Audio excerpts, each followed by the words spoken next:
ជាដំបងបាទខ្ញុំសូមគោរពទៅដល់បងដែលជាម្ចាស់អំណោយបាទចឹងខ្ញុំបាទខ្ញុំឈ្មោះយនធីបាទភេទប្រុសគឺអាយុ44ឆ្នាំតាខ្ញុំមានកូន3នាក់បាទស្រី2ប្រុស1បាទជួបជុំគ្រួសារធម្មតាបាទពីដើមឡើយគឺខ្ញុំបាទរស់នៅបាទនៅភូមិជោបាទភូមិជោឃុំប្រស្និបស្រុករលាភាខេត្តឆ្នាំងពីដើមឡើយគឺខ្ញុំរស់នៅហ្នឹងគឺរស់នៅឯខាងភូមិជោហ្នឹងហើយក៏ជាដំបូងក៏មានការបិទប្រកាសបាទបិទប្រកាសទៅតាមទីប្រជុំជននឹងមានមេក្រូអីផ្សព្វផ្សាយហើយខ្ញុំក៏បានទៅដាក់ពាក្យចុះឈ្មោះបាទស្នើសុំនៃដីដែលរដ្ឋាភិបាលគាត់ចែកដល់ប្រជាពលរដ្ឋដែលក្រីក្រហើយខ្ញុំក៏បានទៅដាក់ទៅក៏បានជាប់ឈ្មោះហើយក៏បានមកទទួលដីនៅសាមគ្គីនឹកសាមគ្គីសង្គមកិច្ចគឺទទួលបានបាទដីលំនៅឋានបាទមានទំហំបាទ30 គុណ 40បាទរីឯ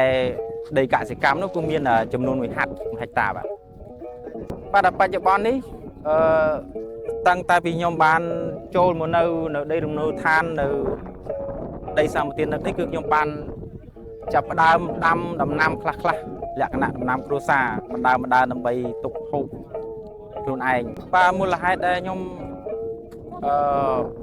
បដូរពីភូមិចាស់មកនៅដីថ្មីនៅឋានថ្មីនេះគឺមូលហេតុគឺខ្ញុំអត់មានដីធ្លីបាទអត់មានខ្ញុំនៅជាមួយបងប្អូនបាទដីដែលខ្ញុំនៅហ្នឹងពីដើមឡើយខ្ញុំមានដីតិចតួចដែរក៏ប៉ុន្តែដូចថាឪពុកម្ដាយគាត់ឈឺហើយគ្រួសារខ្ញុំគឺលំបាកជួបផលលំបាកធ្ងន់ធ្ងរពីមានជំងឺហើយខ្ញុំក៏បានលក់ដីលក់អីខ្លះទៅដើម្បីព្យាបាលជំងឺបាទហើយបានជាខ្ញុំវាអស់ដីលំនៅឋានហើយនឹងដីប្រកបមុខរបរកសិកម្មអ្វីផ្សេងអញ្ចឹងហើយបានជាខ្ញុំ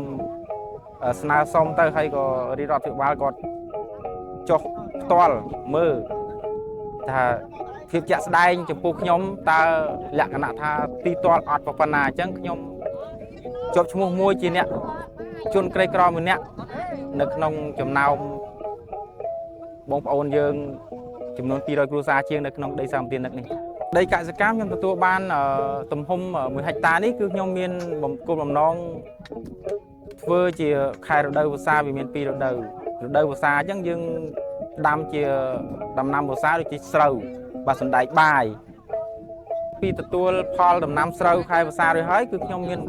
បំណងដាំហ្នឹងដូចជាសណ្តែកគួរបាទសណ្តែកគួរហ្នឹងហើយមានស្ពៃមានសាឡាត់ជាដើមអញ្ចឹងបាទអញ្ចឹងតាក់ទងខាងសម្ភារៈដែលខាងលោកប្រធានខាងកសិកម្មដែលគាត់មានអំណោយចែកដល់រូបខ្ញុំបាទក៏ដូចជាបងប្អូនទាំងអស់ដែលត្រូវទទួលបានដីសាមគ្គីនឹកហើយក៏ជំនួសអរគុណទៅដល់ថ្នាក់ដឹកនាំដែរដែលគាត់បានចែកបានអីដល់បងប្អូននិងរូបខ្ញុំបាទហើយបំណងខ្ញុំបាទគឺសម្ភារៈទាំងអស់នេះគឺខ្ញុំទុកដើម្បីប្រើប្រាស់នៅក្នុងអាជីវកម្មដាំដុះនៅក្នុងកសិកម្មនឹងតែម្ដងបាទដីលំនៅឋានដែលខាងរដ្ឋាភិបាលចែកឲ្យខ្ញុំ30 គុណ 40នេះគឺខ្ញុំបានសាងសង់ជាលំនៅឋានជាផ្ទះហ្នឹងបានរួចរាល់ហើយជាបន្តទៅទៀតហ្នឹងនឹងខំពង្រីកនៃដំណាំឬក៏ខិតខំនឹងព្យាយាមធ្វើអ្វីនៅក្នុងលើដីលំនៅឋានខ្ញុំនេះបច្ចុប្បន្ននេះសប្តាហ៍ថ្ងៃនេះគឺខ្ញុំបានដាំបានខ្លះហើយបាទដាំបានដំណាំហូបចុកលក្ខណៈគ្រួសារហ្នឹងវាបានច្រើនមុខដែរបាទវាមានសពបែបយ៉ាងដូចជាល្មៀតអណ្ដែងត្រសក់អំពៅដូចជាល្ពៅរនោងបាទតកួនតាឡាចបាទហើយម្ទេសខ្ទីត្រប់បាទស្លឹកគ្រៃបាទមានជីមានច្រើនមុខតទៅទៀតបាទគឺរៀបរាប់ទៅច្រើនដែរប៉ុន្តែខ្ញុំដាំនឹងបានច្រើនហើយបាទបន្តទៅទៀតក្រៅពីដែលខ្ញុំបានដាំដុះរួចរាល់ហើយខ្ញុំមានបំណងដាំដូចជាស្ពៃបាទមានស្ពៃហើយនឹងថែមម្ទេសបន្ថែមទៅទៀតបាទ ដូចជាម្ទេសត្រប់ឯងខ្ញុំបត់ថែមទៅទៀតបាទរាល់ថ្ងៃនេះគឺខ្ញុំបានជីកដងមុនបាទដើម្បីមុនកម្រងខ្ញុំចូលមុនកម្រងដែលគាត់ចូលឲ្យនៅតែខ្ញុំម្ដងគឺខ្ញុំចាប់ដើមជីកដងបានដងហ្នឹងគឺខ្ញុំជីកបានជម្រៅប្រហែលជា3ម៉ែត្រហើយទឹកហ្នឹងអាចប្រើប្រាស់បានដំណាំដែលខ្ញុំរៀបរាប់មិញហ្នឹងគឺអាចគ្រប់គ្រាន់បាទមួយចំណាយទៀតនៅក្នុងដីដែលរាជរដ្ឋាភិបាលចែកនេះគឺខ្ញុំបានសាងសង់បាទដូចជាបានទ្រង់មាន់មួយហើយទ្រង់មាន់ហ្នឹងមានទំហំ2កន្លះគុណ3បាទហើយក៏បានចិញ្ចឹមមាន់ហ្នឹងបានចំនួនជាង10ក្បាលហើយបាទហើយដើម្បីទុកហូបខ្លួនឯងហើយផុតពីហូបខ្លួនឯងទៅក៏បានលក់ចេញទៅក្រៅខ្លះអនាគតទៅមុខនឹងលក់ចេញទៅក្រៅខ្លះអញ្ចឹងបងបាទមួយចំណែកទៀតនៅក្នុងដី30 គុណ40ហ្នឹងខ្ញុំមានបើខាងម្ចាស់គម្រោងគាត់បានបាទជួយជាផ្ទះសំណាញ់ដើម្បីឲ្យខ្ញុំហ្នឹងដាំនៅដំណាំហើយដំណាំហ្នឹងត្រូវដាំហ្នឹងគឺខាងម្ចាស់គម្រោងឡាសិត3ហ្នឹងគឺគាត់បានជំនួយជាគ្រាប់ពូជហើយខ្ញុំយកគ្រាប់ពូជទាំងអស់ហ្នឹងគឺមកប្រកបអាជីវកម្មដាំនៅក្នុងផ្ទះសំណាញ់ហ្នឹងតែម្ដងផ្ទះសំណាញ់ហ្នឹងគឺមានទំហំ7 គុណ 12បាទដែលម្ចាស់គម្រោងឡាសិត3ហ្នឹងគាត់ជំនួយក៏ចង់ឲ្យបានដូចថាដូចជាខាងទឹកបាទទឹកប្រព័ន្ធទឹកហ្នឹងឲ្យបានដូចថាដើម្បីជួយបន្ថែមឲ្យប្រជាពលរដ្ឋយើងហ្នឹងគុតគង់នៅដំណាំបាទហើយក៏ជាពិសេសហ្នឹងដូចជាសាលារៀនបាទសំណុំពរឲ្យឆាប់បានដើម្បីឲ្យកូនចៅទាំងអស់នៅក្នុងហ្នឹងឲ្យបានឆាប់បានសិក្សាបាទហើយក៏ដូចជាភ្លើងអីខ្លះបាទចឹងអរគុណមានតែប៉ុណ្្នឹងបាទអរគុណបាទចឹងជាចុងក្រោយបាទខ្ញុំបាទក៏សូមថ្លែងអំណរអគុណដែលធំបំផុតទៅដល់រាជរដ្ឋាភិបាលបាទដែលបានចែកដីបាទជូនប្រជាពលរដ្ឋយើងដើម្បីឲ្យមានវាថាកម្លាំងចិត្តនិងខិតខំបន្តជីវិតសាជាថ្មីហើយជាពិសេសទៅទៀតក៏សូមអរគុណទៅដល់ម្ចាស់ជំនួយបាទគឺធនាគារពិភពលោកដែលគាត់តែងតែជួយដល់រាជរដ្ឋាភិបាលដើម្បីឲ្យរាជរដ្ឋាភិបាលហ្នឹងមកជួយនៅប្រជាពលរដ្ឋក្រីក្រ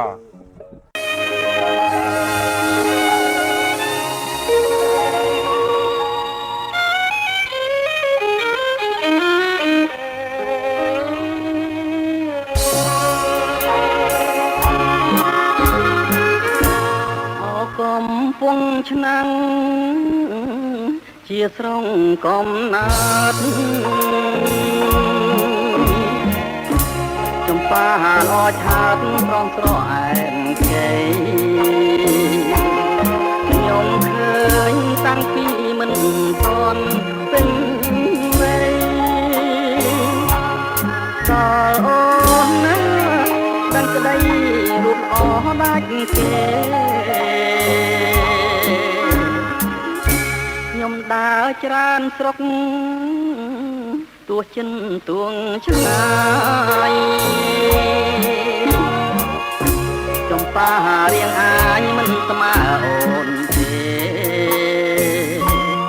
រំដួលជើងភ្នំសាមាត់ទុនលេមិនអាចលើកវេល្អលឹងស្រីបានលោកយាយទេពនៅអែបខាក្រោម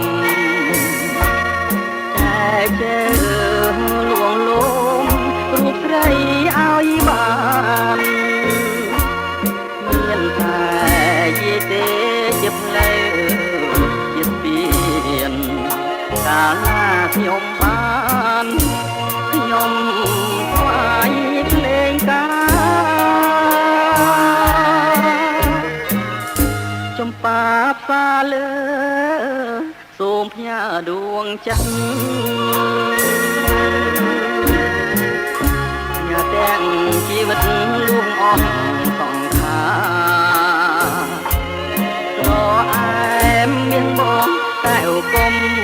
បងសារួមណាជាតិនេះតែមួយ យ